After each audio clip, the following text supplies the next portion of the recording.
bab 212 ka riyadu salihina darsu en no yewta en fadlu qiyamil layl ɓure moƴƴireji ko woni kon e waɗugol qiyamul layli ka suumaye. qala llahu taala, allah daali wa min allayli immorde o jemma fatahajjadu bihi, immo tinnoɗa e makko nafilatalla ka ko ɓeydari ma, asa an yab'athaka rabbuka maqaman mahmudan, suratul isra. wa qala taala, allah yewti e nder ko mantata gonɓe ɓen wotata jaafa hara hino woɗɗiti junubum becce maɓɓe ɗen anil madaji, gay ko wiyete kon balde e nder jemma o. wa qala taala, allah daali nokkugo ka o waccata gomɗiɓe ɓen kanu ɓen ɓe laatike qalilan hino fanɗuno min allah yiɗi immorde jemma ma yahjaun konko ɓe ɗanotono. wan aishata ƴettama enen mi aicha radiallahu anha qalat ɓe maki kana nabiyu, laatike annabajo allah sallah sallam yaqumu himo immotono min allah yiɗi immorde jemma hatta tatafattara kadamahu, ha koyɗe makko ɗen fecco. o laatike himo darotono jemma juula ha koyɗe ɗen fecco. fa qultu lahum innanimo lima tasna'u hada ya rasulallah, nelaɗo ko ɗum gullanta ɗum ɗo, ko ɗum huwanta ɗum ɗo, kon ɗum darantoɗani ha koyɗe maɗen fecco. waga ɗo gofira laka, gomɗi yafama ma, gomɗi a yafama ma, ta qaddama konko ardinɗa min rabbika immorde bakkatuji maɗi o ma ta akhara konko nettinɗa. yala nelaɗo maki hehe aicha, fimi yafama mi windanama kadi baraji, afala akunu abidan shakura, accata noon joni mi wona jiyaɗo yettowo allah nema ko neminilan saabu yafagollam bakkatuji an ɗi joni koye mi walo mi tumbidira juuɗe. muttafaqun alayhi. wa anil mughirati bun shu'ba nahawahu sifahu hadise tigi ɗon kadi muttafaqun alayhi. wa an ali yettama sayyidina ali radiallahu anhu anna nabiya wonde annabajo allah sallallahu alaihi wasallam tarakahu konkanimo wa fatimata enene fatima laylan jemma, faqala inni ala tusalliyan, mi mana nelaɗo konkanimo kanko sayyidina aliya enene fatima jemma o on immata ko jemma juulon hiɗon waali. muttafaqun alayhi. tarakahu ay atahu laylan,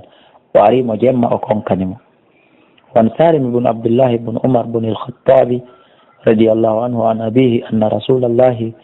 wonde nelaɗo allah sallallahu alayhi wa sallama qala o maki ni'ma rajulu, moƴƴi jiyaɗo abdoullahi jiyaɗo allah, law kana sinno o laatike yusalli min allayl, haraymo juulayno jemma kadi harayno ɓeydi moƴƴude. ko anndingol en ko goɗɗo neɓi wadde gollel moƴƴi so juulata jemma harayno manki. qala salim, on say salim inni fa kana laati abdoullahi abdoulahi ba'da dhalika, ɓawti ɗum ila nelaɗo maki ɗum ɗo, la yanamu tawi o ɗanota ko min allahi immorde jemma illa qalilan sona seeɗa. muttafaqun alayhi. wan abdoullahi ƴettama abdoullahi ibn amr ibn al-as radiyallahu anhuma qala o maki qala rasulullah sallallahu alaihi wasallam nelaɗo allah maki, ya abdallah, koye jiyaɗo allah, la takun mithla fulan, tawa o wakkari, kana o laatino ko yaqumu layla, himo yimmotono jemma o juula, fa taraka o acciti kadi fes qiyama layli, daragol jemma juula, tawa uno a ñande wo ma sowno kala so wonata ñande wo, kono wonu heɓu yo heɓo e nder jemma on seeɗa ko fandi o ko yimmiɗa juuluɗa, wota kuppu few, tawa o wakkarijo. muttafaqun alayhi. hadis on ko fottanaɗo. وعن عبد الله وعن ابن مسعود يتام عبد الله بن مسعود رضي الله عنه قال أماكي ذكر جمتام عند النبي تكون لاد الله صلى الله عليه وسلم رجل في غرقو، بمعنى في غرقو ولاما تكون لاد نام ليلة وداني جمع حتى أصبح هاويتي ويماكي وجولي هاي أسهد في مكو في اللي تاما تاون لاد. قال نلاد ماكي ذاك أن رجل كنئلو بالا الشيطان مو شيطان السوفي في أذنيه كنوبي مكو، أو قال ما نلاد ماكي في أذنيه كنوبي مكو. متفقون عليه. أو أنا نقول أبي شيطان السوفي نوبي منودودي أنا في أذنه ستوي كلا داني دو جمع بيتو إماكي جولي كرا بيريو هراي شيطان السوفي نوبي أندوني هراي واتيلي مصيب جولبه. وعن أبي هريرة رضي الله عنه أن رسول الله صلى الله عليه وسلم قال بماكي يعبد الشيطان شيطان أري جودو أري يمنو على غافية رأس أحدكم كهوري لا لغال هوري غدو يمودو، بمعنى لغو شيطان أري جودو كباوري غدو يمودو إذا هو استيي أنتي ناما وداني كثلاثة أقدين maɗum yaqidu cheytan cheytane fiɓay ala qafiyati ra'asi ahadikum e hoore laalagal hoore goɗɗo e moɗon ida huwa so tawi woni on tigi namoɗani ke salasa ukadin piɓe tati yadribu ala kulli uqdatin o waɗa e hoore kala finde alayka e dow maɗa laylun jemma tawilun juutuɗo farqud o waɗa ɗon o fiɓa o wutta nder ɗon ɗaano fa in istayqaza si tawi noon on tigi fini fa dakara allaha taala o jantike inde allah nden in hallat firto uqdatun finde goo fa in tawadda so salligike in hallat firto uqdatun finde goo kadi fa ida salla so juuli in hallat firto hande kadi uqdahu piɓe ɗen kullaha ɗe fof piɓe makko ɗen kanko iblisa fa asbaha o wonta nashitan softuɗo tayyiban nafsi welɗo wonki deeƴuɗo wonki wa illa so na ɗum so tawi o waɗali ɗum o acci ɗe piɓe ɗe iblisa fiɓi tati ka ƴiyal hoore makko waali ɗon wa illa so na ɗum asbaha ray o wontay o weetay habitan nafsi ko suɓuɗo wonki kaslana amuɗo e waɗugol moƴƴereji ɗin yo Allah dandu en muttafaqun alayhi ɗum no firi wiyen force muusendi hoy koye force ŋoŋre nden force jangol ngol force ngamelo ngon ɓay ko ɗiɗo nayi sakko toon tigi immoɗen juulen ɗafiyatu ra'si ay akhiruhu ko hella ka sakkitorde hoore ko ɗum woni ka ɓaawore wan abdillahi bun salamin radiallahu anhu anna nabiya wonde nabaji alah sallah sallam qala maki ayuha nnas kono yimɓe afshu salama sakite salminago kala mo yiɗi ɗon hiwremo siko julɗo wawtoyimo ta'ama ñammino ñamete kala tampoɗo mo yiɗo ñamminemo wa sallu billayli juulo jemma wannasu tawa yimɓe ɓen niyamun no ɗani tadkhulul jannata naton aljanna bi salamin wondude ɓutte kisihe rawahu tirmidhi wa qala hadithun hasanun sahihun an abi hurairata radiallahu anhu qala maki qala rasulullah sallallahu alaihi wasallam maki afdalus siyam ko ɓuri moƴƴude e korkaji ɗin fof bada ramadana ɓawa suuma e feƴƴi shahrullah ko ndu lewru allah al muharram teddundu wa afdalus salati ko ɓuri moƴƴude kadi e kono noon hollali haray ko horugol lewru e kañum ko ɓuri moƴƴude wo e korkaji ɗin fof ɓawo lewru suuma e feƴƴi ko lewru wiyetendu jombinte noon kono hollali haray ko horugol ndu fof dey na ɗum fanda ko suɓgol tenen e alkamisa on e mayru e horugol jeenayi mayru e sappo mayru wa afdalu salati o ko ɓuri moƴƴude kadi e julɗe ɗen fof baɗal faridati ɓawo julde farilla ɗen joyi feƴƴi salatu layli ko julugol jemma rawahu muslim ɗum ɗo fof ko hollugol en tum important nafoore koni kon immagol jemma juula waɗa qiyamul layli foti ko suumaye fotina suumaye wona e suumaye toon qiyamul layli waɗete wa an ibnu umar radiallahu anhuma anna nabiya wonde nabaji alah sallah sallam qala ɓe maki salatul layli julde jemma mo juula e masna ko darɗe ɗiɗi juula ɗiɗi salmina juula ɗiɗi salmina no woodi buylandotoɓe ɗum feññina kadi ko alda e feññinande e lorrayde walodaɓe ɓen ka nder suudu ma kawtalɓe ɓen ka nder suudu fa ida khifta si woni ha a huuli a subaha weytugol ngol fa awtir waɗa witiri bi wahidatin darde wajjere bi mana sokkira julde ma nden ko wiyete kon witiri bi mana darde fuu jaare sakkitortede nden muttafaqun alayhi wa anhu ƴettama makko qala wi kana nabiyu laati ka nabaji alah sallah sallam yusallimu juulayno min allayli jemma masna ɗiɗi wa yutiru o sokira julde makko nden bi rakatin darde wotere wiyetede witiri nden muttafaqun alayhi wan anas ƴettama e anas radiallahu anhu qala wi kana laatiki rasulullah nelaɗo allah sallah sallam yuftiru himo ñamayno min ashahari e lewru ndun hatta tazunna ha sikke ha fellite allah yasuma min wonde nelaɗo horeta e nduɗo few wa yasumuɓe yilto kadi ɓe hoora hatta nazunna ha min sikka allah yuftira wonde oɗo ala huntade min e ndu lewru ɗo on chey en few ko andingol en ala lewru ndu melaɗo hoori fof timmini si wona suumaye kono ala kadi lewru ndu melaɗo ñaami fof kadi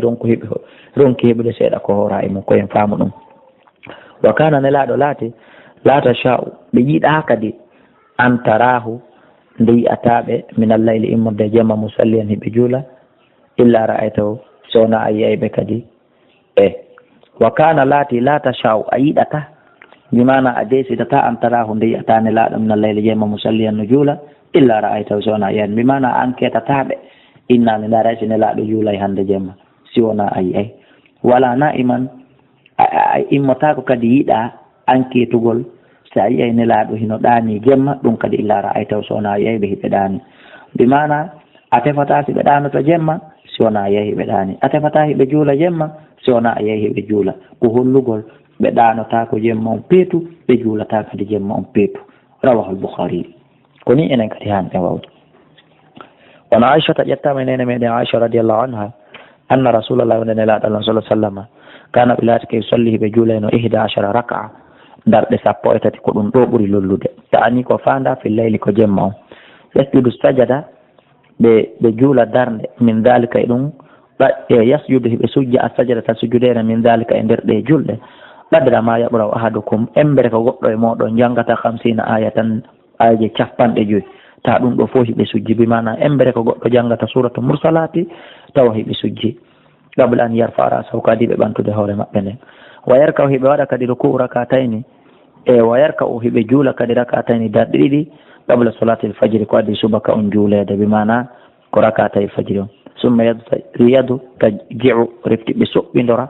ala shiqqil aymani ka sengo maɓɓe ñaama ka beccal maɓɓe ñaamal hatta ya'tiyahul munadi ha sallijo noddinowo on ara lissolati fi julde nden o darna on say noon ɓe yimmo rawahu al-Bukhari enen ɗo si a gollitiri o sunna hakkunde amen a ari ka juulirde law a ruƴƴi rakatayl fajiri on a jooɗike a soɓɓindike ɗon komin sonkante men inna jatti place on mamen sonkande men inna yayimo salligo ɗaɗanike ayi haray noon kadi ko wattugol yiili kadi innugol gollitiray oɗo hadis hara ɗum ko tawata koye juulirde nde andanɗa hoorema hara hiɗa mari place yaajuɗo ara wonaka jama on ɓitti wi'a ɗon kadi a yahay soɓɓindoɗa ɗon an tun ƴetta place tato ɗum kadi hara men jaɓantama ɗum wa anha ƴettama nene Aisha galat ɓe maki wo ma kana laataki rasulullah nelaɗo sallallahu alaihi wasallam yazidu himo ɓeydayno fi ramadana e nder lewru suuma yendu wala fi gayri wona e wondugo kadi ko yina nduɗo ala 11 raka'atan e hoore darɗe 11 wonelaɗo ɓeydali e darɗe 11 ha hande suumay ko hina suumay ako o hadise woɓɓe goo jomiraɓe gande woni dallinorde inna kañum waɗata qiyamul layli ma si waɗa qiyamul layli kono nafata nafiloji ɗin kekeɗe ko faljere yo salli nelaɗo juula 4 darɗe 4 fala tasal wata lando an husnihinna gayi moƴƴugol majje laɓe wa tawlihinna e juutugol majje ɓe fowto ثم يصلي في رجولة كدي 4 ناي فلا تسأل تعالى عن حسنهن لابد المجة طولهن يجوت بالمجة بفوتو ونيجاتي ثم يصلي في رجولة 3 تاتي فقلت من يا رسول الله أتنام أنا هدا أنا تنو قبل أن توترك أدي ويترد فقال من لا رجابي يا عائشة إن عيني أندو جتان أنت نامان هدا أنا ولا ينام قلبي كنو برندي أن أنا تاكم من متفق عليه baynon an akhi hidandi awa nelaɗo an wona a nelaɗo awa kadi wa nelaɗo an sa ɗani ke gite ɗe wo ɓernde nde wo foppuɗa noto an wata jaɓo waɗude witiri a wata jaɓo walade a waɗali witiri hara a selmbaki mo tawata gite ɗen munnoto kono ɓernde nden ɗanata ko ta kala kon feƴƴude gite ɓernde ɗen hino suti ta wa'uwa on wa anha yettama nene Aisha toujours anna nabiyya on den nabajo sallallahu alaihi wasallam kana ɓe laati ke namu hiɓe ɗanotono awwala leyli arande jemma wa yaqumu akhirahu ɓe daro sakkitorde jemma on fa yusalli ɓe juula koni neɗɗo hani wawde muttafaqun alayh wa an ibn mas'udin radiyallahu anhu qala o maki sallaytu mi juuluno ma annabiyi wondude annabajo Allah sallallahu alaihi wasallam laylatan jemmare falam yazal nelaɗo serale qa'iman hino dari hino juula hatta hamamtu ha mi himmiri ha mi eɓɓi bi amri su'in waɗugol ko boni kon ɗum woni ɗum ma en sikkude ko miji ko piigol nelaɗo ma warugol nelaɗo allahu akbar wona ɗum qila wi'a ma hamamta ɗa noon ami himmiri waɗugol ko boni kon ɗum ko boni on ko himmirnoɗa waɗugol qala o wi hamamtu mi himmiri an ajlisa nde mi jooɗoto yandi waɗa mi tertomo o juula ko ɗum woni bone ko miji ɗon ko muttafaqun alayh wa an hudayfata radiyallahu anhu qala wi sallaytu mi juuli ma annabi wondude annabajo sallallahu alaihi wasallam gata laylatin jemmare go faftahal baqara nelaɗo fuɗɗi udditori suratu baqara ɓe jangi fatiha ɓe gani fi wiyama ɓe udditiri baqara ɗahen sikko ɓe jangano fatiha de ko ɓa fatiha kañum ko anda ɗum fa qultu min ha yarka o indal mi'a no gasa ko so hewti ka aya 100 o waɗa ruku'u ɗon